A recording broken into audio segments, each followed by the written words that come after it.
বাণিজ্য যুদ্ধে চীনকে কাবু করতে গিয়ে উল্টো নিজেদের পায়ে যেন কুড়াল মেরেছে আমেরিকা। ডোনাল্ড ট্রাম্প দ্বিতীয় মেয়াদে ক্ষমতায় আসার পর মার্কিন শেয়ার বাজারে যে জয় জয়কার দেখা গিয়েছিল তা যেন নিমিষে মিলিয়ে গেছে চীনের একটি পদক্ষেপে।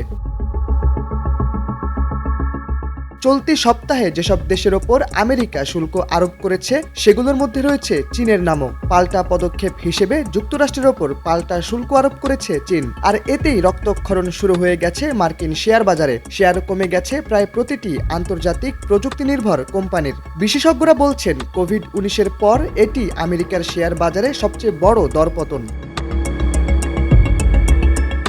এদিকে শুল্ক বাড়ানোর প্রতিবাদে বিশ্ব বাণিজ্য সংস্থায় যুক্তরাষ্ট্রের বিরুদ্ধে মামলাও করেছে চীন। চীনা বাণিজ্য মন্ত্রণালয়ের একজন মুখপাত্র মামলা দায়ের বিষয়টি বিবিসিকে জানিয়েছেন।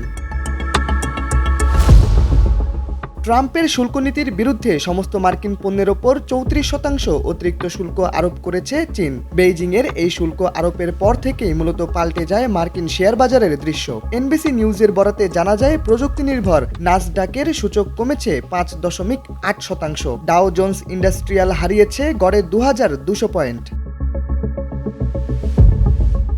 যুক্তরাষ্ট্রের শেয়ার বাজারের এমন ধসে বিনিয়োগকারীদের মধ্যে শেয়ার বিক্রির প্রবণতা বেড়ে গেছে। মার্কিন অর্থনীতিবিদরা মনে করছেন ইউরোপীয় ইউনিয়ন, চীন, জাপান ও ভারতের মতো বাজারের উপর ট্রাম্পের শুল্ক চাপানোর ঘোষণায় চাপে ফেলবে মার্কিন বাণিজ্যকে।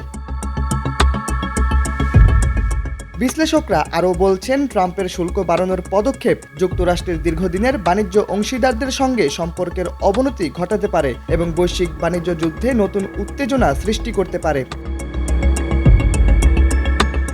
অনেক আগে থেকেই চায়না পণ্যের ওপর 20% শুল্ক আরোপ করেছিল যুক্তরাষ্ট্র। ট্রাম্প নতুন করে 34% শুল্ক আরোপের ঘোষণা দিলে মোট শুল্কের পরিমাণ দাঁড়ায় 54%। আর এতেই রুখে দাঁড়ায় চীন। ট্রাম্পের শুল্ক চাপানোর সিদ্ধান্তকে চীনের সাথে বাণিজ্য যুদ্ধ বলে আখ্যা দিচ্ছেন অনেকেই।